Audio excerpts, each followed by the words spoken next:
Salve, salve, galera! Você está no Seu Lemos Podcast. É isso aí. Juliana, eu tô tentando aqui, gente, ó, é a primeira edição, né, do nosso podcast. Eu tava treinando algumas falas muito da hora, mas eu não decorei. Eu não decorei. Mas acredito que nos próximos a gente vai melhorar ainda mais, né? Então eu vou ensaiar aqui, ó.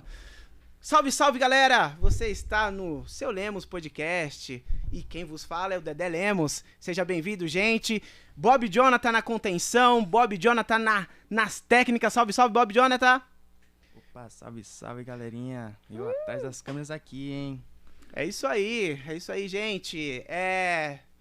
Deixa aí nos comentários, deixa aí, faz um superchat pra gente ajudar aí. É a primeira edição, né, do nosso podcast. Então, gente, eu vou trazer muita gente da hora aí pra compartilhar experiências boas, bater um papo e acredito que vocês vão aprender muita coisa e fora que o entrevistador aprende ainda mais, né? É que nem esponja. A gente traz as pessoas pra cá e a gente só vai absorvendo conhecimento, né? Esse mundo de podcast aí tá muito legal, a gente aprende demais. Então, gente, deixa aí nos comentários, tá bom? Perguntas que o Bob Jonathan também vai ler. E também tem o nosso canal de corte, que vai estar na descrição do vídeo, o nosso Instagram, Seu Lemos Podcast. Tá bom, gente? E hoje a gente vai começar o bate-papo aí, nada mais, nada menos que uma publicitária, jornalista. Ela tem um canal também fitness e nas horas vagas ela me enche o saco. Então... Tenho bastante hora vaga, hein, galera? Bastante! Juliana Cavalcante! Olá, pessoal, Dedé Lemos. Primeiramente, estou muito feliz, né, de estar aqui. É a realização de mais um projeto, mais uma empreitada que a gente sonha e consegue realizar. Feliz daquele que consegue realizar suas empreitadas, seus sonhos, né? E a gente está realizando um hoje e eu tô super feliz. É isso mesmo. E é um nascimento, né? Mais um. De um grande filho que a gente demorou aí um tempinho, né, para montar e acredito aí que através dos nossos convidados a gente vai trocar muita experiência e vai ser demais, né, Juliana? Muita troca, muito crescimento. E como que foi esses tempos aí? Gente, essa mulher aqui é minha esposa, né? Poxa, ela tá desde o começo. Ela tá desde o começo do projeto, né? Então, Juliana, poxa, conseguimos montar esse podcast que foi, correria total. Tempo recorde. Nossa, tempo recorde, né? E, tô muito feliz e nada mais do que gratificante para completar esse presente de estar você aqui do meu lado. Meu Deus. Né? Fazendo Nossa, esse 000. Mas por que você falou que é 000? Por que não 001? Porque eu acho que o início... eu entendo que a equipe entre a gente não contabiliza. Contabiliza quando vier o primeiro convidado. Primeira pessoa que não faz parte do projeto entra aqui para bater um papo, entendeu? Então, eu acredito que a partir de amanhã, né? A partir de amanhã serão os próximos convidados, então a gente já vai ter o nosso podcast em andamento, né? Eu digo nosso porque eu sou da equipe, gente, eu vou ficar lá na contenção, quando o Jonathan não tiver, tô eu, quando o Jonathan tiver, tá eu e ele ali, espremido ali na contenção, pra gente, nada funciona sem base, né? O Dedé é minha base, a gente é base junto e por aí vai. Eu tô muito feliz, tô nervosa, nunca tive tão nervosa na minha vida, tenho que deixar isso aqui muito claro, que eu tô nervosa, passei mal hoje, só de pensar que eu ia estar aqui ao vivo, conversando com ele. Lembro de quando a gente tava com tudo isso daqui cheio de poeira, até o tutano, até o talo de poeira, e a gente aqui, e, é muito emocionante. Estou muito feliz mesmo, muito grata a Deus. Fora que esse canal aqui foi uma benção, né? Também foi um milagre de Deus, né? O canal que era Drum Minute, Sim. Você se lembra como que foi? Nossa. Você se lembra como que foi? Você me incentivou muito a fazer esse canal. Poxa, a gente... Você falou assim, você é batera, mas E você não tem... o batera. Não assistam agora, mas quando acabar esse podcast, depois vocês olham os outros vídeos que tem aí, que vocês vão ver de que eu tô falando. Não é isso. Não. Segura. Para. Não é tudo isso daí também, né? Mas... Canequinha bonita, né, galera? Enfim, você me apoiou pra caramba. Ó, faz aí. E ela tinha um iPhone, né? 5. Você tinha um 5S. Aí você... faz o canal aí, ó. Tá aí. Por que você acreditou em mim? Apesar que a gente se conheceu na Assembleia de Deus. Sim. Como que foi? Conta aí pra mim. Gente, foi muito louco, assim. A gente se conheceu na igreja, né, na Assembleia. Na verdade, ele conheceu primeiro a Ana Júlia, porque a Ana Júlia era fascinada por bateria, e quando viu ele tocar...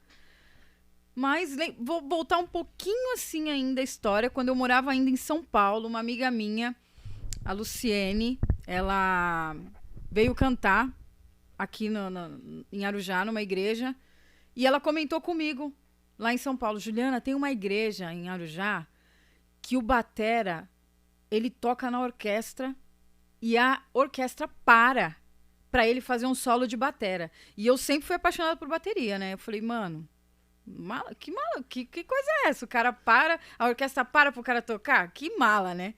Aí, nunca que eu ia imaginar que um dia eu ia acabar congregando nesse mesmo lugar e conhecendo esse mesmo batera, enfim, estando com ele aqui hoje, né? Mas, enfim, a primeira vez que eu vi, a orquestra literalmente parou pra ele fazer um solo.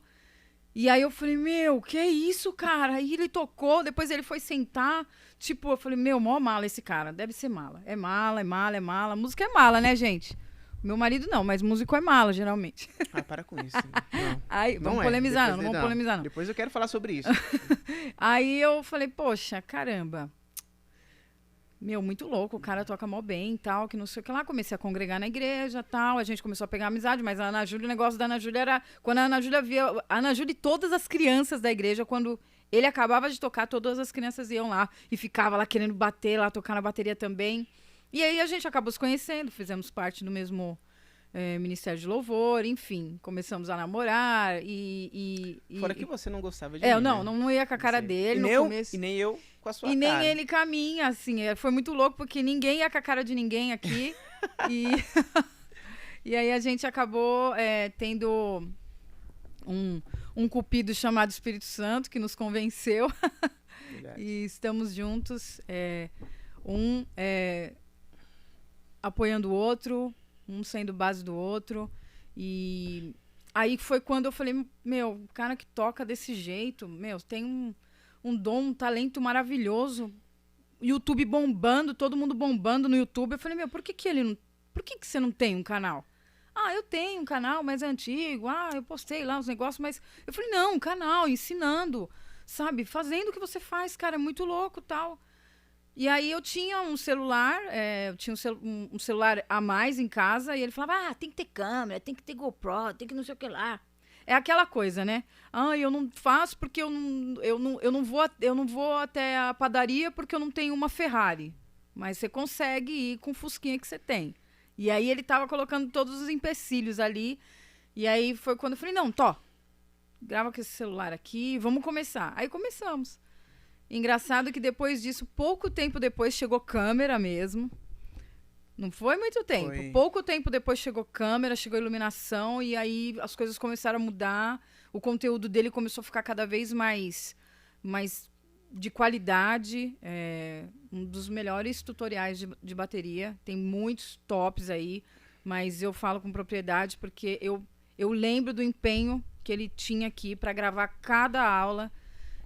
Ela era, 3 dias para gravar uma aula, mas ele tinha que estar tudo certo, tinha que estar tudo muito perfeito. Músico geralmente tem essa, né?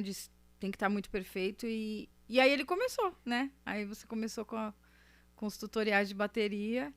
Mas é muito engraçado que você acreditava que eu tinha possibilidade, de edição de vídeo, né? Fora que a gente teve que aprender. Aí foi. Aí eu falo pra vocês que começou a... Aí...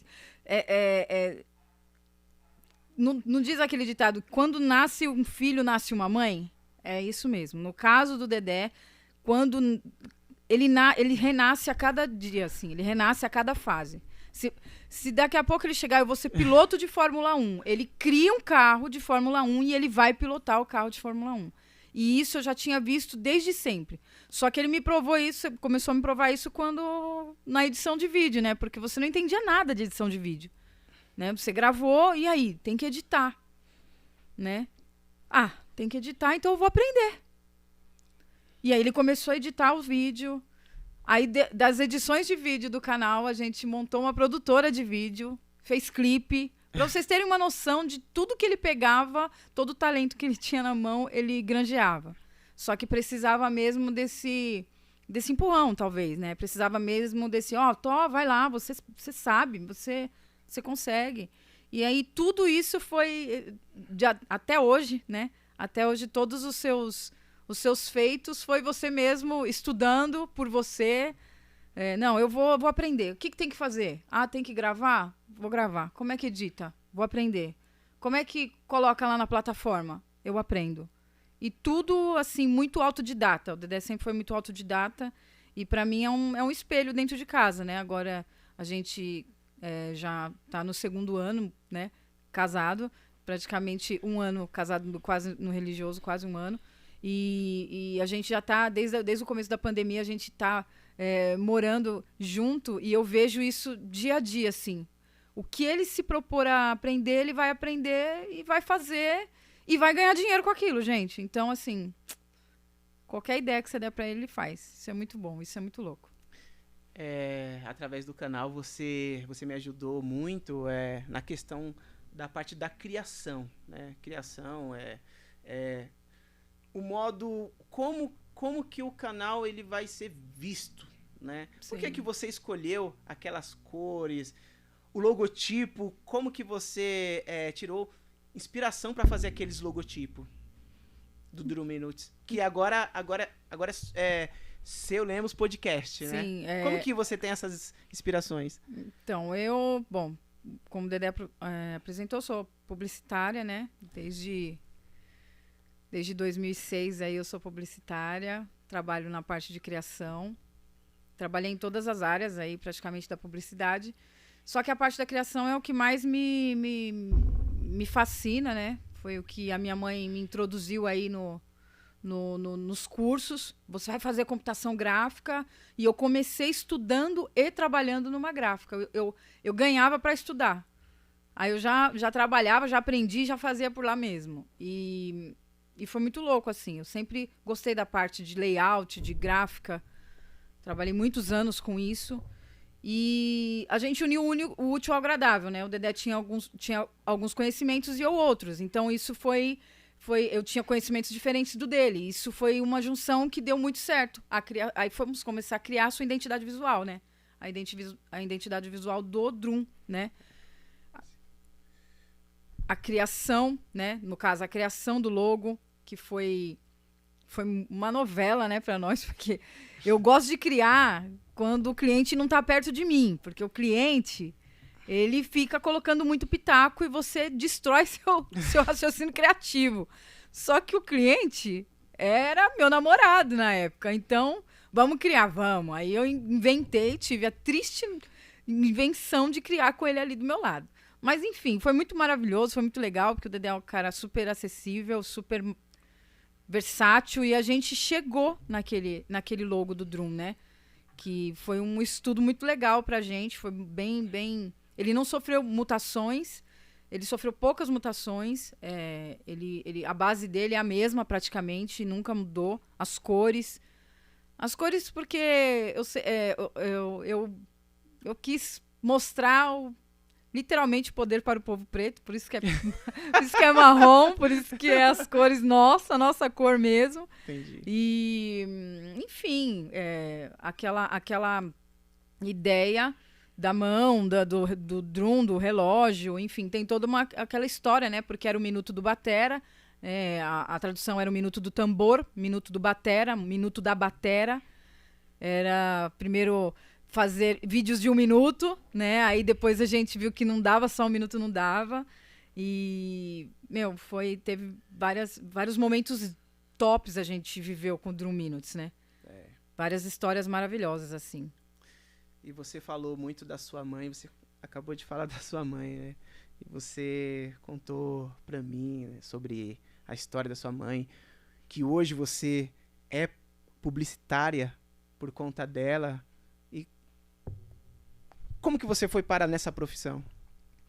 Então, a minha mãe, costureira, alagoana, não sabia, só sabia escrever o nome e sabia fazer conta pra ninguém roubar ela.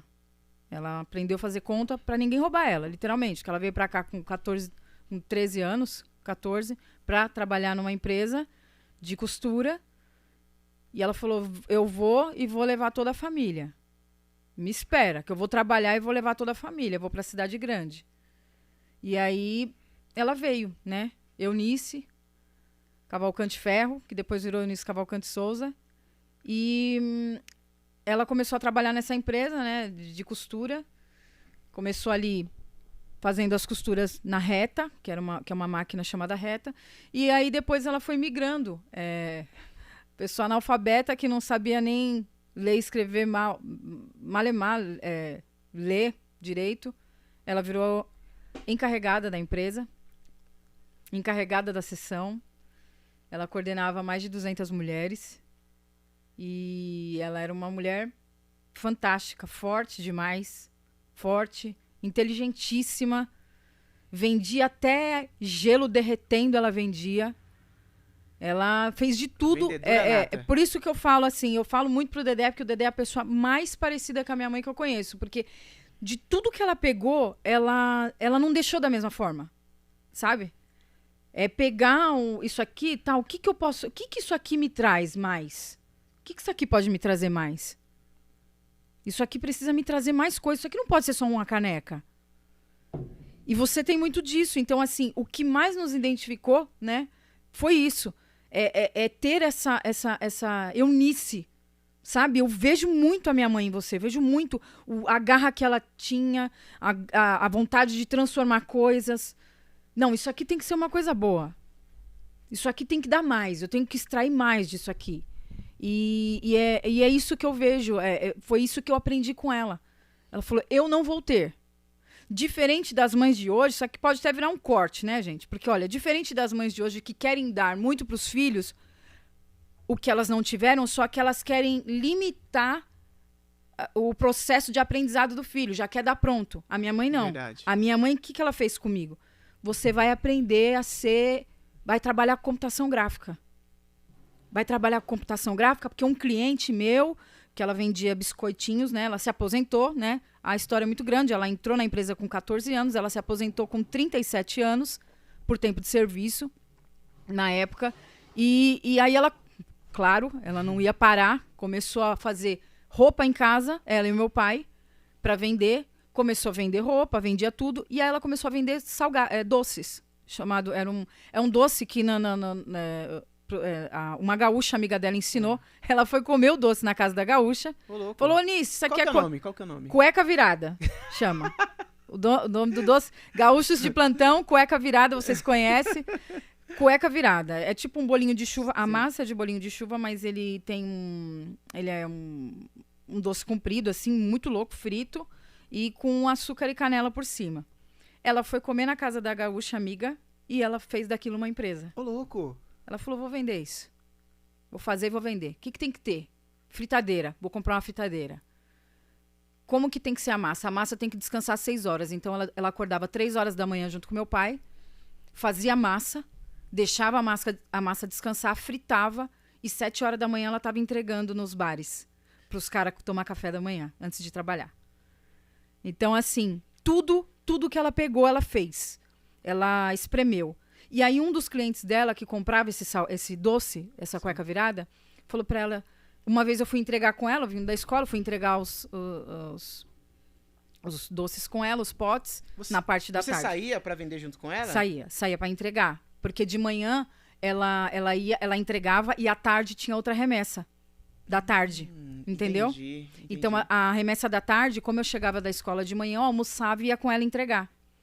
E tem até um episódio muito triste que foi, assim, foi um...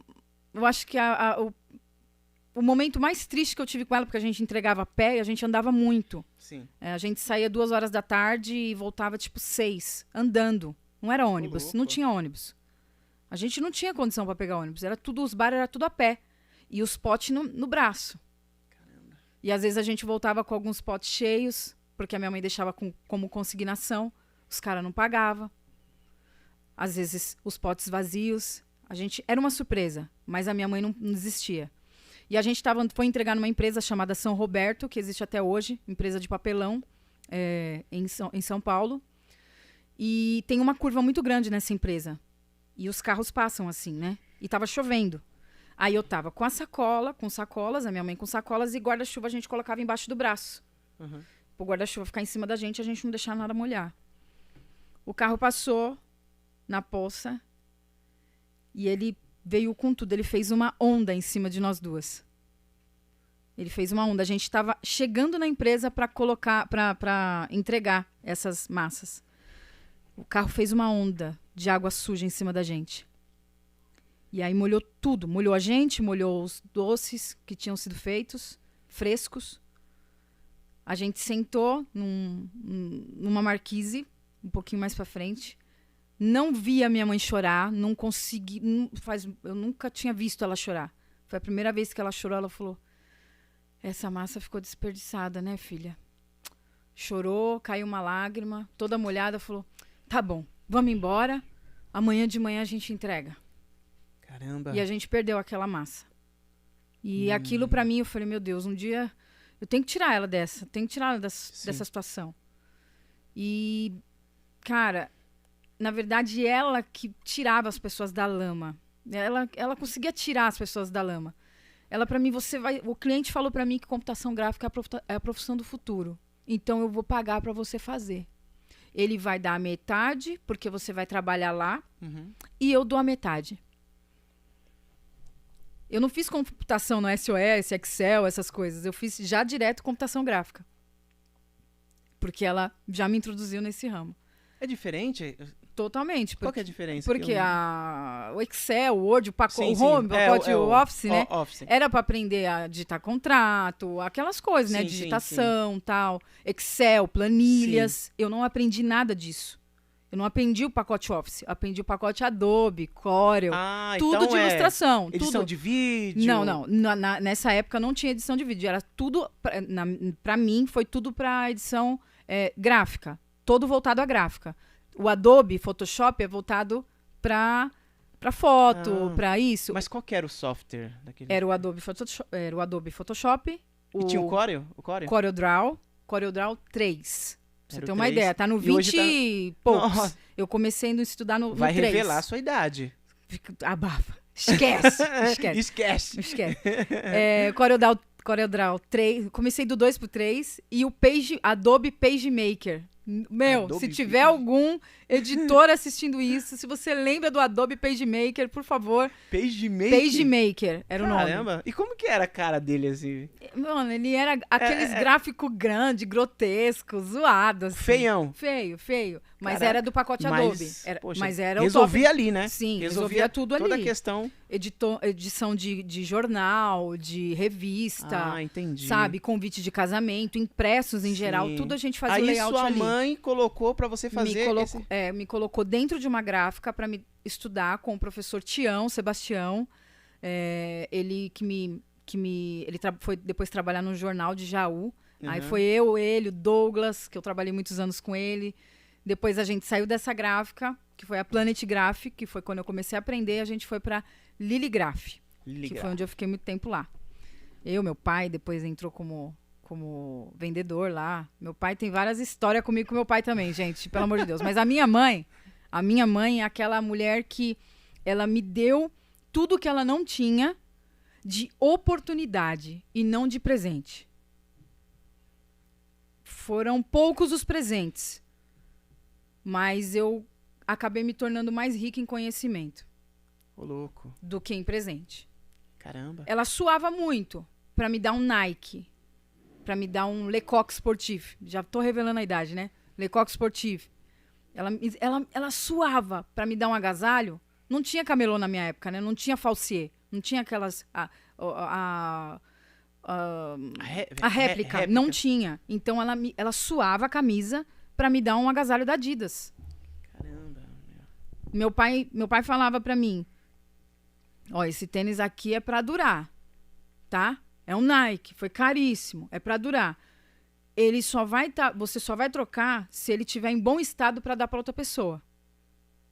Então foi aí que eu aprendi a ser muito cuidadosa com as minhas coisas. Meu pai falava, tênis branco tem que ser branco. Tênis preto não pode ficar sujo de cinza. Sua canela não pode ficar cinza. Ficar russa, né? Não pode ficar russa.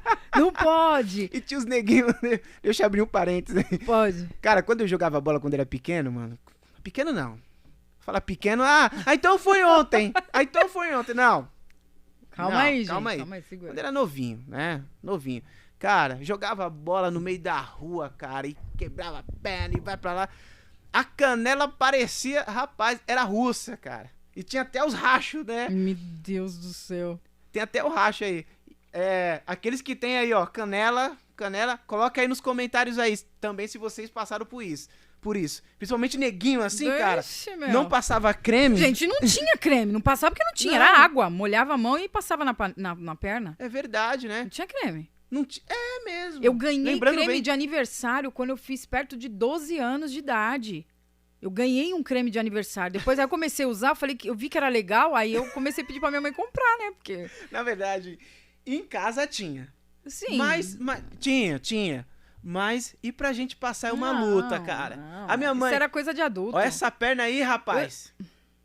Passa creme nessas pernas aí, nesses braços aí. Meu, saía na rua valendo. Valendo, boa. cinzão. Cinzão. Valendão, cara, cinzão. Era tendência, gente, da época, vocês que não entendem. Mas a sua mãe... A minha mãe, tipo, ela era aquela pessoa que ela me encheu de oportunidades. Nossa. Ela me encheu de oportunidades. Eu vejo, trazendo pra nossa realidade de hoje, eu vejo muitas mães e pais que tiram as oportunidades e trocam por presentes. Tô te dando a oportunidade de fazer inglês na melhor escola. Vai e faz. E me traz resultado. É isso. Na minha opinião, criança tem que ser criança? Criança tem que brincar? Tem. Eu brinquei muito. Eu corri muito, o bairro inteiro. Não tinha esse perigo que tem hoje. Eu corri o bairro, eu brinquei na lama, comi tijolo, comi trevo de 4 folhas, chupei melzinho daquela florzinha vermelha. Eu fiz de tudo que vocês imaginarem. Só que eu tive oportunidade. O ensino era público, mas era um pouco melhor. Sim. Era mais assistido pelo governo. Exato. Então, assim, eu tive uma oportunidade, só que eu tinha que trazer resultado. Eu era criança, tinha direitos de criança, mas eu tinha que trazer resultado. Então, assim, hoje, as crianças não precisam trazer resultado. Quebrou seu iPhone, filho? Toma outro, toma o 12 Pro Max. Ah, filho, você não cuidou do seu tênis de R$700, você chutou o chão, chutou a parede, chutou a bola. Ai, toma outro de 1.200. Não, isso não é oportunidade. Isso é tirar a oportunidade daquela pessoa crescer. Hoje eu sei viver com pouco e sei viver com muito. Se tiver, glória a Deus. Se não tiver, nós vamos viver nessa mesma pegada e glória a Deus também, entendeu? Uhum. Então, assim, a minha mãe me ensinou muito e meu pai me ensinou muito, porque eles não tinham condição de pagar um colégio particular. Não tinha essa condição de dar esse estudo, mas quando ela teve a oportunidade de fazer uma permuta com o cliente dela, vou enfiar minha filha. Se eu pagar metade, você paga metade? A minha filha tem que aprender computação. Não sabia nem ler. Mas a minha filha tem que aprender. Não é a minha filha... eu nunca tive uma Ferrari, vou dar uma Ferrari para minha filha. Não! Eu vou dar um curso de computação gráfica para minha filha, que eu tenho certeza que ela vai ser alguma coisa. Porque conhecimento, ninguém rouba. Ninguém. O ladrão não consegue roubar. iPhone 12... Todo mundo rouba, velho. Isso aí rouba. Então, assim... O que eu tive, a oportunidade que eu tive de crescimento, a oportunidade que eu tive de conhecer, foi por causa dela, foi por causa deles, por causa dos meus pais, sabe? Era muito, vai lá, filha, você vai conseguir. A gente não tem condição de pagar a facul, né? Que aí chegou na época da faculdade. Mas, você tá trabalhando, diminui o dinheiro que você dá em casa, que eu também ajudava no aluguel, e começa a pagar a faculdade. Sabe? A gente se sacrifica, mas você ganha. E a gente ganha. Verdade. Uma pessoa inteligente, uma pessoa cheia de conhecimento, a família ganha, a casa ganha. Sabe? Então, assim, eles eram muito antigos, não tiveram casa própria, nunca tiveram carro. Meus pais nunca tiveram carro. A gente nunca teve carro. Nunca foram aqueles pais que, pô, vou vir para Arujá logo, vamos construir, vamos. Sempre teve esse terreno aqui, mas nunca teve essa. Queria morar na Vila Maria, porque estava perto dos amigos. Tinha essa outra mentalidade, mas a mentalidade de me fazer crescer em conhecimento nunca foi apagada. Então, tudo que eu fiz foi por causa deles. Eu consegui chegar por causa deles, né? Mas agora, falando dessa nova geração, o que você acha que mudou na criação? E você tem uma filha, né? O que você acha que mudou na criação de hoje? Eu tava vendo uma matéria na BBC, falou que é a primeira vez que está acontecendo que o filho tem o QI abaixo dos pais. Não de que aquela geração, o meu filho não vai sofrer o que eu sofri. Né? O que tá atrapalhando essa geração, né? Cheio de tecnologia, mas teve um tempo desse que a gente estava discutindo, observando que os jovens de hoje, né, a geração, eles são muito difíceis de pedir desculpa, Total. licença, né? Eles desenvolveram uma habilidade tecnológica muito grande, mas a convivência, a lidar com pessoas, tá lá embaixo. Sim. O que vai ser do futuro se continuar desse jeito, né? A tecnologia chegou para ajudar, né? Trazer mais conforto, né, para o ser humano, mas eu vejo que está sendo mal utilizado. O que você pensa disso da juventude de hoje que você tem uma filha, como que você cria ela? Então, o erro dos pais de hoje é a subtração do sofrimento, a subtração do processo. Eles encurtam o processo. E a gente não é ser humano resistente sem processo. Se a gente não consegue passar pelo processo, se a gente não tem maturidade e não cria uma resistência, como que a gente vai ser quando adulto? Se a gente não consegue levar um não de um pai, pai, mas eu quero eu vou ficar deprimido se eu não tiver o 12 Pro Max. Mano, você vai ficar deprimido sim, velho. Isso é uma depressão. Que é isso, meu? Você tem que saber lidar com as dificuldades que a vida vai proporcionar. Isso é do crescimento do ser humano. E essa subtração de crescimento, essa subtração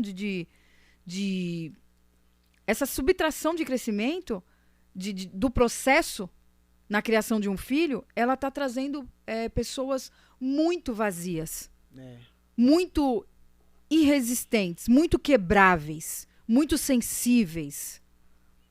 Eu não estou falando que a gente tem que ser rocha, apesar que, se a gente for falar de Bíblia, a gente tem que ser rocha sim. Porque a Bíblia mesmo nos diz que o nosso Pai, nosso Criador, Jesus Cristo, fala: no mundo você vai ter aflição, mas tem bom ânimo, porque eu venci o mundo, você também vence. Verdade. Então ele não desejou mar de rosa e não desejou que você fosse inquebrável. Nem falou que você seria inquebrável. Então, a dificuldade, os problemas faz parte do crescimento. Faz parte do crescimento. Assim como um adolescente que quando ele passa na fase, quando ele chega na fase da puberdade, ele fica feio. Todo adolescente fica feio. É espinha, é aqueles dentes meio separados. Aí você vê o adolescente de aparelho, é aquele cabelo meio mal definido.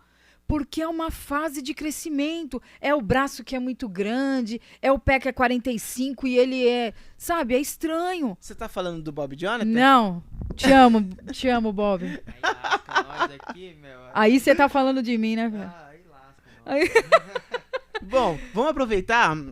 Vamos ler os comentários, Bob Jonathan? Bora! Quem que tá tem por aí, comentário, gente? gente? Que legal. Tem comentários aí? Pra primeira live, né? Será que Nossa. tem pessoas aí? Tem gente aí, galera? Eita. Ana Júlia aqui tá na torcida, Hum, mandando um oi pra mamãe e pro tio Dedé. minha filha maravilhosa. Te amo. Olá, Ana Júlia. Te amo, Ana Júlia. Tanderinha. Jordi aqui na torcida também. Aumenta o volume aí, Jonathan. Só sucesso aí. Quem? O Salve, Jordi. salve, E Júnior. aí, Júnior. Jordi só na torcida aqui, hein? Quem mais tá por aí, Jonathan? Tem os comentários? Mig Master. Ah, o Mig Master tá Mig por aí. Master tá aqui. Grande Tá Mig na área. Master. Mig Master, tamo junto, Mig Master. Te amo, viu, cara? Você e a sua família. É nóis. Alberto tá aqui também.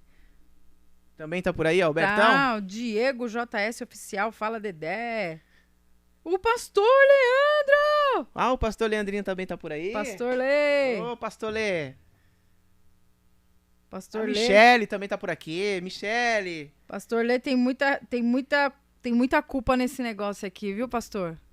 Tem muita culpa nesse processo aqui, nesse sonho aqui que tá acontecendo. Porque há 4 meses atrás, você informalmente falou pra gente, antes de uma live na Segunda Vertical, a propósito, daqui a pouco a gente vai ter, mas antes da live a gente tinha aquele bate-papo antes de entrar, e o pastor Leandro falou, a vibe de vocês é meio que podcast, né? Aí a gente captou bem na hora, né? Só que a gente não, vamos ser sincerão, quem captou foi você. Dedé Lemos já captou e falou, podcast? Aí foi, 4 meses atrás, né, isso foi em abril, o pastor Leandro estava falando sobre graça na Segunda Vertical, e ele falou sobre isso. Ele falou sobre isso com a gente, e daí o Dedé já começou a idealizar, né, na mente, e aí começou a materializar, né?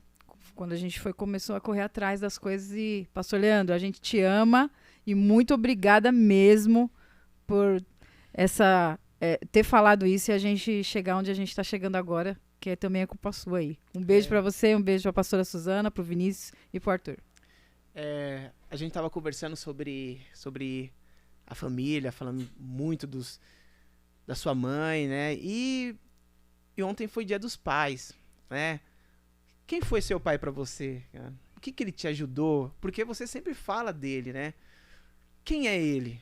Quem é o seu Eduardo, né? Benedito Eduardo de Souza, vulgo Edu com 2 Ds. É um negrãozão gigante, velho. 1,86 m, de muita melanina, como ele falava. Não era pra chamar ele de negão, era pra chamar ele de afrodescendente. Ah, é? Ele Nojento, já era bem... Nojento.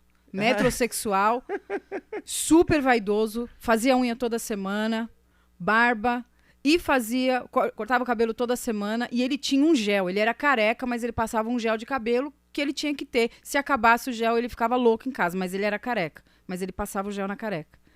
Cara mais sensacional, vaidoso, bonito, inteligente, que Deus poderia me dar como pai. Então, ele era um amante da política antiga, sabia tudo sobre ditadura, viveu muito na época da ditadura, ele era office boy nessa época. E ele te ensinava muito Me também, ensinava né? muito. Vocês paravam, conversavam, Sempre. explicava sobre a ditadura, Sempre. Getúlio Vargas. Sim. Jânio Quadros, o da vassourinha, né? Que Da ele vassourinha. falava, da vassourinha. Sobre os políticos que já passaram pela Vila Maria, os vereadores da Vila Maria, né? Porque ele nasceu na Vila Maria. E sobre aqui Arujá ele não sabia muito e nem precisa saber, ele sabia mais de São Paulo mesmo, porque ele já chegou aqui, ele já estava doente, então ele nem buscou a política daqui da cidade, ele sabia mais de São Paulo, né, onde ele morou 50 e poucos anos, né, 57 anos, 57. E assim, meu pai, ele era o exemplo de segurança para mim. Porque, assim, muito do que eu sou dessa parte justa, dessa parte ímpeta, dessa parte esbravejar, foi muito do meu pai. Porque, como eu disse, a minha mãe era o outro lado da moeda. Minha mãe era parecida com você. Paz, sossego, calmaria. Meu pai era o furacão. Eu herdei o furacão dele, né? Tipo, a vaidade, o furacão, era tudo dele, assim. Essa vontade de chegar e impor e se impor no lugar. Ele falava, você já nasceu com não, você tem essa cor aqui. Sim. Você tem esse cabelo, tá bom? Então você já nasceu com não. Então você tem que chegar e você tem que se impor. Uhum. Ele dava conselhos que eu não daria hoje pra minha filha. Se te der um soco, você dá 2. Não apanha, você tem que bater. Ele falava pra mim. Se chegar em casa, apanha. Se chegar em casa, você apanhou, você apanha. O pau comeu lá fora, você... aqui dentro. Tanto é que eu quebrei o nariz de um amigo, Orlando. Um dia você vai assistir esse vídeo, eu quebrei seu nariz já faz 30 e poucos anos atrás. Por quê? Porque ele pegou ele enfiou a mão no saco de salgadinho que eu tava na mão, no intervalo da escola, no recreio. Só isso? Sem pedir permissão? Eu tô aqui com o pacote, ele vai, toca a mão. Orlando, você fez isso, você apanhou por causa disso, cara. Eu só virei. Quando eu virei, pau, no nariz dele desceu melado. Aí foi os 2 pra diretoria. Aí chamaram meu pai. Porque meu pai que trabalhava mais perto. Meu pai trabalhava na Vila Maria, minha mãe trabalhava longe. Então já tinha o contato do meu pai. Chamaram meu pai na escola. Você tá brincando? O que aconteceu? O que aconteceu? Entra meu pai, eu morrendo de medo, mano. Morrendo de medo. Eu, putz, agora vai. Não, mas você apanhou? Você apanhou? Oxi, meu pai saiu batendo nas minhas costas. Você bateu, né? Então... E a sua mãe apoiava? A sua mãe apoiava esse... A minha mãe não, minha mãe ficava louca. Você tem que ser menininha. Paz, né? Minha mãe era da paz. Princesinha, né? Princesinha, que nem você acha que eu sou. A Juliana é uma princesinha. Eu sou princesinha. Eu vim até de rosa em homenagem a isso. Eu sou princesinha. Muito, muito. E aí, tipo, na hora, na frente da diretora, a Alice, uma japonesinha desse tamanho assim, a diretora, ela bateu no Orlando, quebrou o nariz. Quebrou o nariz dele. Tem que ficar suspensa. Meu pai Tá vendo, Juliana? Tá vendo? Na frente da diretora foi aquilo. Quando a gente saiu, ele bateu nas minhas costas. É isso mesmo. Próxima vez você bate de novo. Pra eles nunca mais mexer com você. Porque eu não tinha irmão. Sou filha única. Então, assim, quando meu pai não tava perto, ele já queria montar uma pessoa de autodefesa.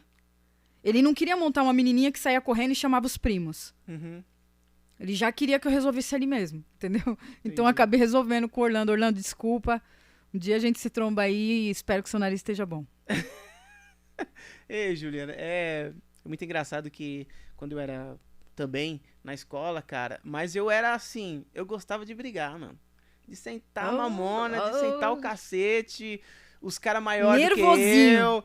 Baixinho, bravo, meu. Bravo, todo baixinho é bravo. Baixinho, bravo, chegava junto dos caras e tinha vezes que o cara não queria brigar e eu ia lá, sabe, eu mexia com ele, aí eu fazia assim, ó, com medo. Meu Deus. Pra encorajá-lo, né? Pra ele, sim. Pra ele levantar. Isso dentro da escola, gente, ó. Só vou contar dentro da escola, mas fora a gente quebrava o pau também. Gente, enfim, chegava lá, quando ele levantava pra me bater, mano, aí eu já saía dando porrada, trocando. Eu não era de brigar, mas assim, quando vi, as pessoas sabiam que demais, se fizesse alguma coisa comigo, eu ia acabar, tipo... Explodindo. Explodindo. Então, eu nunca briguei. Eu só quebrei o nariz do Orlando mesmo. Nossa, porque briga de mulher é feio demais. Não. Gruda eu nunca briguei. Cabelo e sair Na verdade, então na cabeça. Mas a ideia do meu pai era me defender contra meninos que não respeitavam. Meu pai não pregava, vai brigar com as meninas. Se olhou feio pra você, vai brigar. Não, nunca briguei com meninas na escola, nunca tive treta. Pelo contrário, eu era bundona, pra falar a verdade, com as meninas. Porque eu era amiga de todo mundo. Eu sempre fui amiga de todo mundo. Eu era amiga da rival. Eu era amiga da turma A e da turma B. Eu era amiga de todo mundo. Só que com meninos, meu pai me ensinou a ser mais agressiva pelo fato, como eu falei, de não ter irmão, de não ter alguém que me defendesse ali, que podia estar batendo nos caras, entendeu? Tipo assim, se eu tivesse um irmão, ele podia bater no cara. Meu pai não pode bater no cara. Bater no menino, no caso. Então ele ensinava eu mesmo bater. Mas eu só quebrei o nariz do Orlando mesmo. Ah, só isso, né? Só isso, tá tudo certo. Juliana, os seus pais são falecidos, né? Sim. E como que foi quando você mudou de cidade, veio pra cá e você foi cuidar de um... Explica pra gente, pra mim, né, como que isso aconteceu. Então, foi um período muito... acho que é um período que todo ser humano acaba passando de perca, né? O período da perca, todo mundo acaba passando, seja ela qual for. Eu tive 3 percas muito importantes na vida. 3 percas importantes. Primeiro, né, a primeira perca foi a família, né? Porque eu tinha uma família lá em São Paulo. Perdi a família, vim pra cá, perdi minha mãe. 1 ano e meio depois, perdi meu pai. Então, assim, eu lembro que 2 semanas antes disso acontecer, 2 semanas antes de eu saber que minha mãe caiu no quintal, eu estava conversando com os amigos onde eu morava, em São Paulo, e um amigo, a gente estava numa sala, todo mundo conversando, e um amigo diretamente para mim, a gente viu na televisão que alguém tinha morrido, a mãe de alguém tinha morrido. E esse meu amigo, o Felipinho, falou assim para mim: nossa, Juliana, embaçado perder a mãe, né, mano? Só eu e ele assim, todo mundo conversando na sala, e só eu e ele assim, 2 semanas antes do acidente da minha mãe. Mano, deve ser embaçado perder a mãe, né, velho? Nossa, eu não sei nem... Meu, nem fala isso, cara. Nossa. Se eu perder minha mãe, eu morro, velho. Não tem lógica, não tem lógica, não tem lógica. Porque a minha mãe era o alicerce da casa. Uhum. A minha mãe... Meu pai já tava com câncer em fase terminal. Aqui em Arujá. Então, assim, a minha mãe era o alicerce. A minha mãe era a base, não só da minha família, da nossa, mas da família inteira. Uhum. Das outras irmãs, sabe? De sobrinhos. A minha mãe era aquela mulher que sustentava. Tinha sempre palavras muito sábias, conselhos muito sábios. Então, eles ligavam para falar com ela, para contar o que estava acontecendo com eles. Amigos, muitos amigos fiéis, leais a minha mãe tinha. Tanto é que quando ela veio para cá, foi um chororô em São Paulo. Porque muitas amigas perderam a Eunice como amiga. Porque ela veio para cá. Era muito querida, né? Muito. Então, assim... Quando eu fiquei sabendo da queda, quando eu estava fazendo a matrícula da Ana Júlia, na escolinha que ela ia estudar, em São Paulo, e aí eu estava na fila para fazer a matrícula, meu telefone toca. Escrito pai. Falei, meu pai não me liga. Aconteceu alguma coisa. Por quê? Porque meu pai tinha um câncer em fase terminal e ele não conseguia nem pegar no telefone. Eu não sei, você lembra do braço dele? Não, né? Já tinha tirado, né? Já tinha tirado. Então aí... Ele tinha um câncer, ele não conseguia pegar, ele sofria de muita dor. Então, nada que ele pegasse, tudo doía. E jamais que ele ia pegar um telefone para ligar para mim. Já me deu uma dor no coração, porque eu falei, meu pai não me liga, aconteceu alguma coisa. Aí, quando eu atendeu, aí eu... Pai? Aí ele, corre para Arujá, porque sua mãe caiu no quintal. Eu falei, meu Deus. Deve ter tacado detergente no chão, para lavar o chão. Deve ter escorregado, quebrou o fêmur. Vou ficar lá para cuidar dela. Eu achei que era isso. Mas quando eu cheguei aqui, a história era outra. Quando eu cheguei aqui, eu fiquei sabendo que ela tinha tido um AVC, um derrame. Já caiu, né, urinando, fazendo necessidades, espumando pela boca, aí veio o socorro, a ambulância, levou.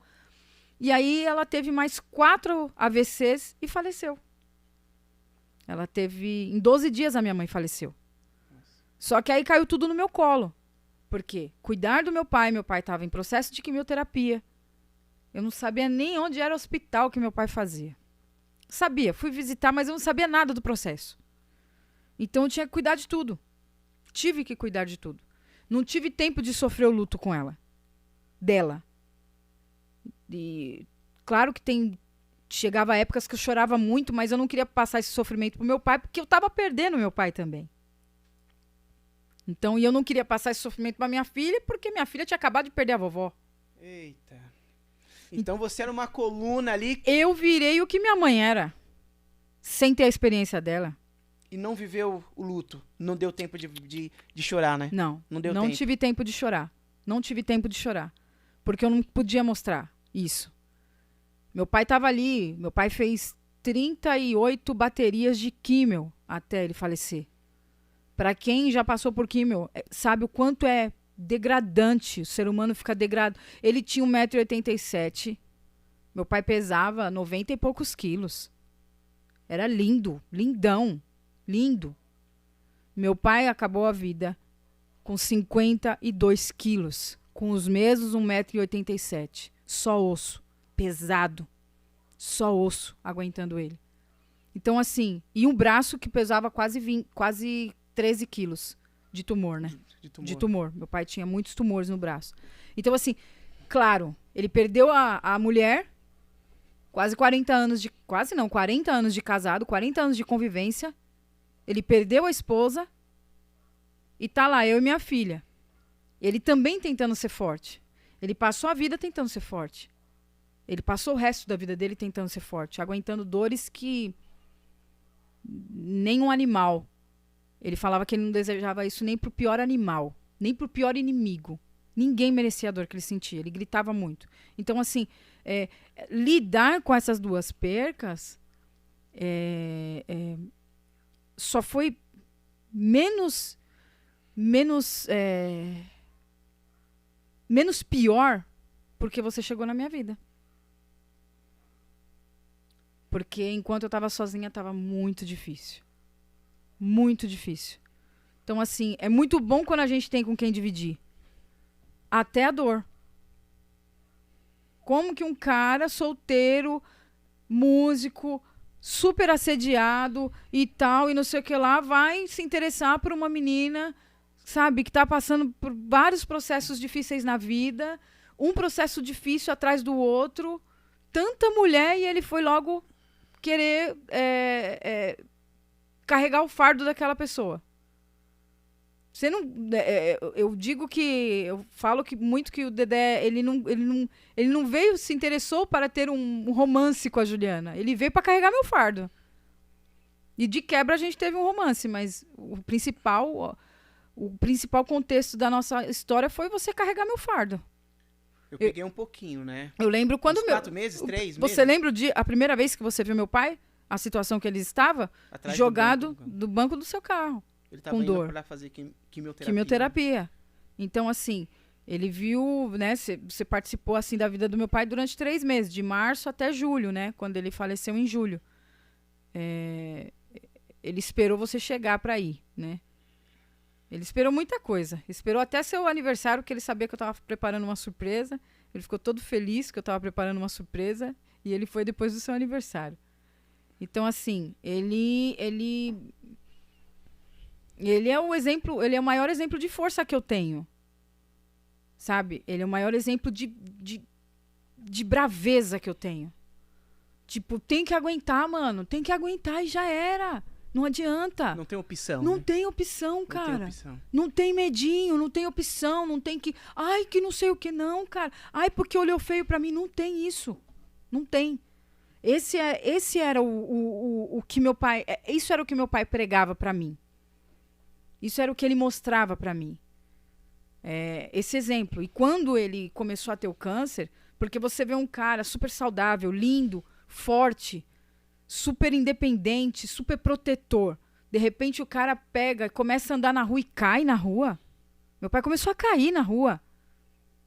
Andava e as pernas não aguentavam ele. Aí a gente achava que era reumatismo no começo. Aí depois que eu descobri que era câncer. Depois que foi descoberto que era câncer.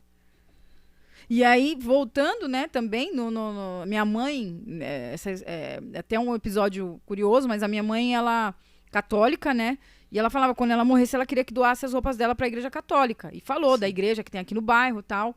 E aí, quando ela faleceu, eu fui, né, pegar as roupas dela pra poder botar numa mala e doar. E aí, reunindo as coisas e tal, eu olho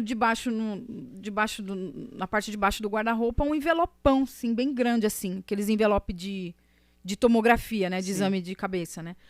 De tomografia. Aí eu puxei, assim, o envelope. Quando eu puxei, eu falei, deve ser coisa do meu pai, né? Meu pai vivia em médico. Puxei o envelope. Quando eu puxei, Eunice Cavalcante Souza. Opa! Por que tá o nome da minha mãe aqui? Aí eu abri e vi o que era. A minha mãe convivia com aneurisma na cabeça. E tinha data? Que você viu mais ou menos a pelo data? menos, ela faleceu em 2014, era exames de 2011. Era exames de 2011. Caramba, todo então esse faz tempo, ela já sabia. Ela escondendo de vocês. Ela escondendo de mim que ela tinha um aneurisma cerebral. Mas o seu pai, ele teve... começou a ficar mal. Você sabe o ano, mais ou menos? Meu pai começou a ficar mal em 2000 e a Ana Júlia tava com 2 anos. 2012. Meu pai começou a ficar ruim. Ele Caramba, começou a cair na rua. Depois dos exames que ela... A minha mãe ficou sabendo ao mesmo tempo também, 2011. Só que a minha mãe escondeu pra não deixar pra ele poder mais... cuidar dele. pra não Nem deixar ele mal. sabia. Nem ele sabia. Não, ele também não sabia. Então, assim, ninguém da família, ninguém da nossa família sabia que a minha mãe tinha esse problema. E ela ia pra São Paulo e ela ia me visitar e falava assim, eu tô passando aqui no médico que eu vou no pulmonologista porque eu vou pegar minha bombinha que ela usava bombinha de asma. Sim. Mas não era bombinha. Ela passava com o médico neuro, né? E, enfim. Então, assim, eu tive muitos exemplos de força. E eu não podia ser uma pessoa fraca. Eles não podiam ter tido uma pessoa fraca. Eu não podia ser menos do que isso. Eu ainda sou muito pouco do que era pra eles ter. Eles queriam. Eu tenho certeza que eles teriam orgulho de mim hoje? Sim. Meu pai, principalmente, porque, pai, eu sei mexer na panela de pressão, não tenho mais medo dela. Mas também não tenho medo de algumas abelhas. Mas outras eu tenho. Mas assim, eu não poderia ser diferente. Eles não criaram uma Juliana pra ser diferente. Eles não me criaram com medo do que o outro não vai me aceitar. Dane-se se não me aceitar. Vai ter que me engolir. Nós vamos conviver junto. Já trabalhei com patrão racista. Patrão que nitidamente era racista, tinha nojo do meu cabelo, por exemplo. E como que você lidava com isso? Olha, eu sempre fui aquela pessoa até o ponto que você não falar diretamente, não me ofender diretamente, eu vou ficar quieta. Eu vou segurar. Mas se me ofender, eu vou ter que rebater. Então, assim... Você sempre usou o cabelo afro? Não me aceitava no começo, quando eu era pequena, porque a minha mãe não sabia cuidar. Né? Não tinha creme. Não tinha creme, não tinha nada. Então, era difícil. Minha mãe com cabelo liso. Minha mãe tinha um cabelo liso, né? Meu pai é afrodescendente. Meu pai que era afrodescendente. Então, o cabelo crespo era do meu pai, o cabelo liso da minha mãe. Quando eu nasci com o cabelo enroladinho. Então, assim, o que acontece? A minha mãe não sabia cuidar. Era só grampo em cima de grampo, muito grampo, para não sair os fiapinhos, ou prender aquele preso. Por isso que um monte de nega, as negas tudo tem o olho puxado, não é lifting, não é plástica, né? Não. É de tanto puxar o cabelo. Então, assim, era aquilo, cara. Era sempre aquilo. E aí eu falei, quando eu tiver dinheiro, eu vou alisar. Porque liso é mais fácil, as minas com cabelo liso, é tudo fácil. Eu vou alisar. E aquela coisa de não aceitação. Porque não tinha um mercado que tivesse atenção com esse cabelo. Então, o que acontece? A gente alisava o cabelo. Minha mãe me ajudava, alisei muito tempo, até um dia eu falar, não aguento mais. Lavei o cabelo e deixei ele secar sozinho. Aí meu cabelo ficou desse tamanho. Eu levei mais elogio na rua do que com o cabelo liso. Eu falei, nunca mais eu faço chapinha, e nunca mais eu fiz. Fora que, assim, você recebeu vários elogios, né? Mas, assim, sempre tem aquele... Tem. Eu tive muitas críticas. Tem uma galera muitas. Né? Fala assim, cabelo feio, sim. Cabelo duro. Sim. Né? Cabelo ruim. Ruim. O que é cabelo bom? Seu cabelo é ruim. Então, assim, até no nosso linguajar, teve isso durante muito tempo. Cabelo ruim, sabe? A coisa ficou preta. Denegriu. Lista negra. E tudo. Esse linguajar racista, ele é cultural, né? Tem que ser trabalhado na mente para as pessoas tirarem. Só que, assim, na minha visão, meu pai, ele me criou para dar certo, independente da minha cor. Além, Juliana, você nasceu com essa cor. Você já tem muito não. Você nasceu com esse cabelo. As pessoas não aceitam isso. Então, por favor, dê certo. Seja inteligente. Não fala besteira. Estuda. Trabalha. Não fica pagando pau pra qualquer mané. Seja seletiva. Meu pai sempre falou isso. Seja mala. Traduzindo pro hoje, seja mala. Por quê? Porque você é negra. E negro tem muita desvantagem. Então, seja muito boa no que você faz. Então, foi isso, assim. Eu não... meu pai não gostava das hoje, né, que chama militância. Meu pai não gostava disso. Meu pai sempre achou muito válido que a pessoa lutasse para ser uma pessoa melhor. Inclusive, para suportar o mais fraco. Porque o racista é fraco. Exato. O homofóbico é fraco. E a Bíblia, voltando a falar da Bíblia, que é a única coisa que consegue transformar a gente. A Bíblia nos diz que os mais fortes têm que suportar os mais fracos. Você sabe por que você nasceu preto? Você sabe por que eu nasci preta? Porque a gente nasceu mais forte para suportar o racista que é fraco. Exato. Ele é fraco. O racista, ele não consegue, o racista, o preconceituoso em geral, ele atinge você porque ele tem prazer na sua dor. Exato. Isso é coisa fraca, é coisa de gente fraco. Então, para mim, movimentos, eu admiro demais, respeito demais todos os movimentos. Todos. Todos, literalmente, LGBTQIA+, movimento contra o racismo, movimento, todos. Eu respeito demais. Só que o maior movimento que o ser humano pode fazer, o maior protesto que o ser humano pode fazer na vida, é ele ser uma pessoa melhor para suportar o mais fraco. É ele suportar. E é ele mostrar que o fraco é fraco. E mostrar Jesus no seu ato. Então, assim, meu pai não era crente, minha mãe também não, mas eles sempre me falavam muito de Deus. Sabe? Muito de Deus. Então, assim, seja uma pessoa melhor. Seja uma pessoa mais forte. Aquele cara ali tá fazendo isso com você porque ele é fraco. Agora a gente tá falando aqui de pessoas que, que nem hoje, a gente viu mesmo hoje cedo, a primeira notícia que a gente viu na TV foi um senhor de 56 anos que foi fazer uma pesquisa no mercado sobre preços, negro, e aí os caras foram pra cima dele achando que ele ia roubar, ele teve que tirar a roupa chorando pra mostrar que não roubou nada, porque ele é preto. Ia dar um cacete porque nele ele ia levar um cacete. Então, assim, cacete. o que acontece? A gente tem que provar sempre, a gente sempre tem que provar. Sempre tem que provar. Então, assim, eu não consigo perder tempo provando que eu sou negra e que ele tem que me respeitar por ser negra. Eu consigo perder tempo fortalecendo o meu espírito, fortalecendo a minha mente para me suportar aquele que é fraco. Exato. Ele é fraco. Simples assim. Até esse senhor. Ele podia ir para cima, ele podia bater. Ele mostrou que ele era mais forte. Na minha opinião, eu vejo que aquilo foi um ato de força. Porque a gente tem que ser resistente e forte. Mano, eu vou tirar aqui a roupa, cara. Eu vou ficar pelado aqui pra mostrar que eu não roubei nada. Tá? É minha roupa que você quer, eu vou tirar. Eu não tenho nada. Isso pra mim é um ato de resistência e força. Agora, não adianta você querer colocar na cabeça do racista, do preconceituoso, a história. Na minha opinião, não adianta você colocar a história. Ele não vai engolir a história, porque na cabeça dele ele é racista. Ele tá pouco se lixando pra nossa história. A nossa história a gente tem que valorizar. Nós temos que valorizar a nossa história. Mas quando a gente sai pra rua, é outro negócio. A gente tem que ser forte e suportar o mais fraco. Essa é a minha...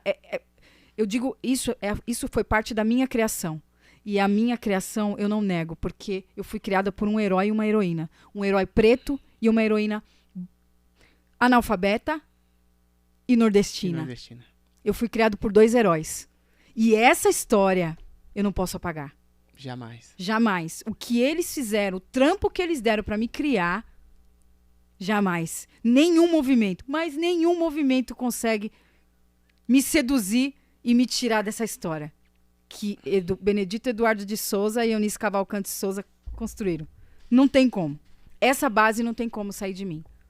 E eu tô vivendo aí há quase 40 anos nessa mesma história, baseada nessa mesma história e, claro, tendo o Senhor dos Senhores, o Senhor dos Exércitos pelejando contra nós, a favor da gente, pelejando. Você é de qual religião, Juliana? Eu sou cristã. Cristã? Por que você pronunciou aí, né, a passagem bíblica, né? O que significa para você Jesus? Quando foi a sua conversão, assim? A minha conversão foi em 2002. Pastor Edson Rebustini, Igreja Bíblica da Paz. Todo mundo fala que vai pela dor ou pelo amor, né? Pra igreja. Eu fui pela curiosidade. Porque minha ex-cunhada falou, tem um coral muito louco, você gosta de música? Eu falei, vamos lá ver qual é que pega. Nunca mais eu saí. Lá eu deixei de fumar. Lá eu fiz propósito pra não mentir. Lá eu fiz... Você mentia? Sim. Bastante? Muito. Eu tinha prazer em mentir até, tipo... Ai, eu tenho 15 dessa aqui em casa. Mentir. Ligaram. Eu não posso sair. Tudo era motivo pra me falar uma mentirinha. Eu não posso sair hoje porque eu tenho tal compromisso. Eu tinha esse vício. É um vício, né? É um vício. E eu fui descobrir que era vício na igreja. Tendo um ensinamento. Eu descobri através de uma pregação que aquilo era um vício e eu precisava tirar. E aí foi quando eu entendi que a vida era muito melhor com Jesus Cristo. Foi quando eu entendi que a vida era melhor ouvindo a palavra e tentando praticar aquilo que eu lia na Bíblia. Sabe, eu lia, eu aprendia no domingo e tentava praticar na semana. Tipo, bem didático mesmo. O que eu aprendi hoje? E eu tô voltando a ter essas mesmas práticas hoje, graças a Deus por isso. Porque a prática do começo é aquela prática que você sempre tem que ter. Ouvi uma pregação, eu vou pôr em prática agora. Antigamente, aí a gente, quando vira crente velho, a gente ouve a pregação e esquece. O pastor pregou muito, hein? Leandrão arregaçou na pregação. E não vai usar nada na semana. E hoje, graças a Deus, a gente tem voltado a essas raízes, porque é essas que nos mudam, né? Então, assim, vários vícios, né? Além do tabagismo, bebida, enfim. E você chegou a usar droga? Que tipo de droga? Maconha. Só Cheguei. maconha? Só. E aí, tipo, e o tabaco, né? Que é a droga legalizada, no caso, né? Sim. E o álcool, né? Bebida Bebida. também. Então, assim, saía com meus pais pra beber. A gente derrubava uma caixa de cerveja fácil. Oxi.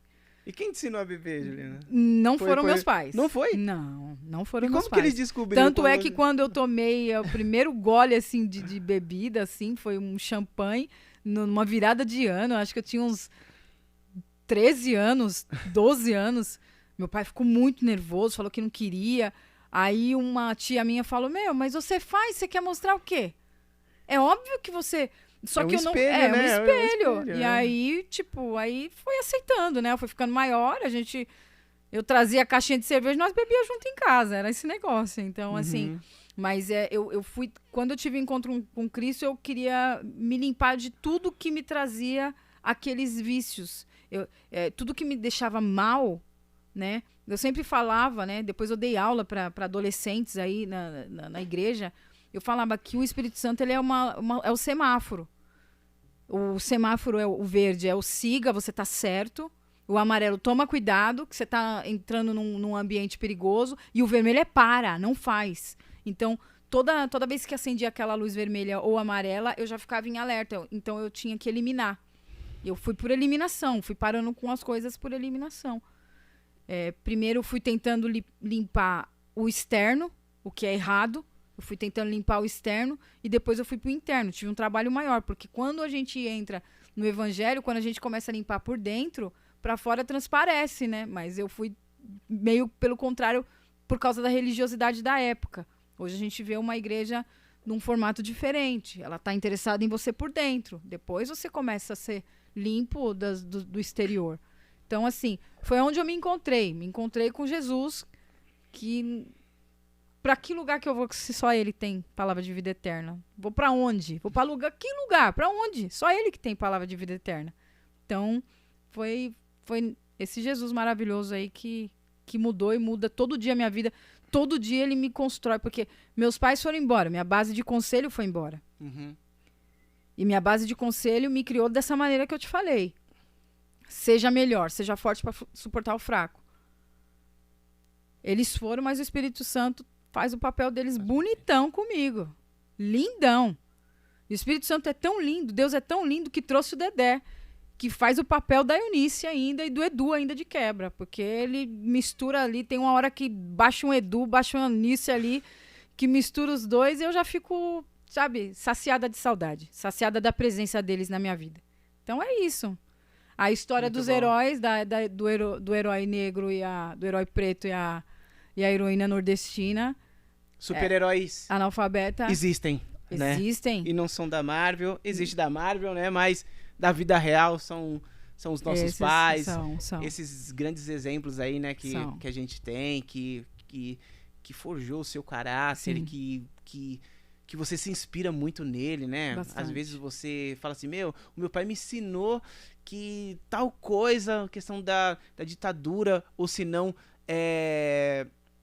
ser uma pessoa melhor, né? Juliana, faz isso, faz aquilo, né? Então, cara, é os super-heróis da vida, né? Os super-heróis reais, né? E temos superchat aí, Bob Jonathan. E aí, galera? E aí, galera, quem tá por aí? Tem gente aí Lê aí pra falando. gente, Bob Gente, Jonathan, tem- superchat. Ah, lê aí, Joe. Aqui tá Tamires Ariane. Tamires!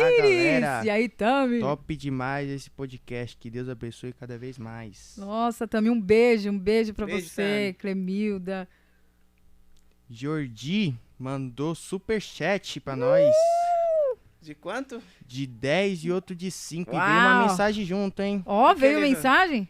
Chama o site Calvacante da Rota e o delegado da Cunha. Pra cima deles. Aí, Pra delegado. cima deles. Delegado, Delegado, ó. dá um ligue aqui no seu Lemos, hein? Valoriza nós aí. Logo, logo. Cimeia de Oliveira, Porto. Cimeia maravilhosa. Daqui a pouco é a Cimeia. gente, hein? Uma noite boa, abençoado. Maravilhosa. Gente, Maria Luísa tá com a gente também. Ah, Maria, Ô, Maria Maria queridinha. Saudades. Ô, Saudade, Maria. Mar. Bom, Juliana, chegando no final, né, do nosso podcast, do nosso 000, É né? isso. Gente, também vai estar no Spotify, essa entrevista, esse bate-papo, esse podcast, vai estar no Superchat, não, Spotify, Deezer, Yes. Google Podcast, vai estar tudo lá e vocês podem conferir também, né? Então, Juliana, muito obrigado. Eu quero que você deixe uma frase, qual pergunta que eu deveria ter feito pra você que eu não fiz? Nossa. Gente, aí você me pegou, hein? Sabe por quê? Caramba. No final vai ter, digamos assim, você falar, você deveria ter me perguntado tal coisa. Então, beleza, então vai ficar pro próximo. E já vai começar com ele. E já vai começar com essa pergunta. O que eu espero dos próximos tempos? O que eu espero desse tempo que a gente está vivendo? Eu acho que seria essa. O que eu espero dessa nova realidade que a gente está vivendo? Essa é a pergunta, né? Então tá bom. Pode deixar aqui no próximo, vai estar anotado. E Juliana, muito obrigado. Eu que Pelo agradeço. 000, né? Mais um feito que a gente tá aí, mais um bebê nasceu dos nossos empreendimentos, aquilo que a gente sempre fez, né? Através do Facebook e agora no YouTube com o seu Lemos Podcast. Muito obrigado. A Juliana, você também vai estar nas técnicas, Sim, me ajudando, me auxiliando. E tem muita coisa aí para vir dos próximos podcasts. E graças a Deus vai dar tudo certo. Já deu. Espero que todo mundo tenha gostado, gente. Como o Dedé mesmo fala, eu ponho o pé e Deus vem com o chão depois. Exatamente. Bob Jonathan, muito obrigado. Gente, mais o primeiro, né? O primeiro Seu Lemos Podcast. Que Deus abençoe e até mais. Tchau. Tchau, gente.